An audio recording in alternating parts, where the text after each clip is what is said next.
This channel does not promote any violent, harmful, or illegal activities. All content provided by this channel is meant for an educational purpose only.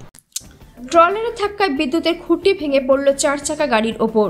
ট্রলারের ধাক্কায় রূপনারায়ণপুর বাউরিপাড়ার সামনের রাস্তার ওপর ইলেকট্রিকের pole ভেঙে পড়ল চলন্ত 4 চাকা গাড়ির উপরে। 4 চাকা গাড়িটি ক্ষতিগ্রস্ত হলেও আরোহীরা সুস্থ আছেন বলে খবর। এই দিন দুর্ঘটনা ঘটে চিত্তরঞ্জন রেল ইঞ্জিন কারখানার ইঞ্জিন বগি বহনকারী ট্রলারটি বাউরিপাড়ার সামনের রাস্তার ওপর দিয়ে যাওয়া ইলেকট্রিকের তারে ট্রলারের ওপরে থাকা ইঞ্জিনে আটকে যায়। তারে জোরালো টান পড়ায় ইলেকট্রিকের খুঁটি পোল ভেঙে পড়ে। সেই সময় ট্রলারের পেছনে নিজেদের গাড়ি নিয়ে সুনীল দত্ত ও তার ছেলে সৈকত দত্ত আসছিলেন। ইলেকট্রিকের পোলটির মাথার দিক সরাসরি এসে পড়ে গাড়ির সামনে। গাড়িটির সামনের কাচ ভেঙে যায়।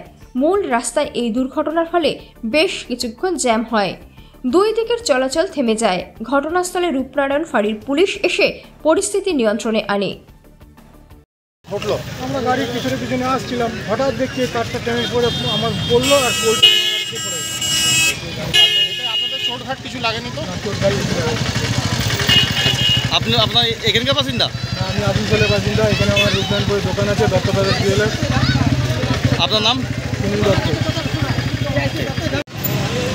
চিত্তরঞ্জনের ইঞ্জিন যাচ্ছিল টেলারের উপরে, ওই টেলার ইলেকট্রিকের তারে একটা পোল পড়ে গেছে। একটা পোল একটা 4 চাকা গাড়ির উপরে পড়েছে। আর গাড়ির কাঁচ ভেঙে গেছে, গাড়ি ক্ষতিগ্রস্ত হয়েছে, রাস্তা জাম আছে। কারো কিছু ক্ষতিগ্রস্ত কিছু হয়েছে? কেউ গাড়ির ভিতরে কারো কিছু ক্ষতিগ্রস্ত হয়। আহত নিহত কেউ হয়েছে কিছু? ঠিক আছে। রাস্তা এখন কিছুক্ষণ জাম আছে। আচ্ছা, এই যে এটা কি ইলেকট্রিক অফিসে কোনো গাফিলতি বলতে পারবেন? ইলেকট্রিক অফিসে গাফিলতি আছে। পোলটা অনেকদিন থেকে ঢিলা ছিল, আর তারগুলো অনেক নিচে ছিল, তাও ওরা কাজ করেনি। এখনো পর্যন্ত খবর দেওয়া হয়েছে, এখনো পর্যন্ত আসেনি। আচ্ছা, আপনি কি এখানকার বাসিন্দা? হ্যাঁ। আপনার নাম? স্বপন দা। ঠিক আছে।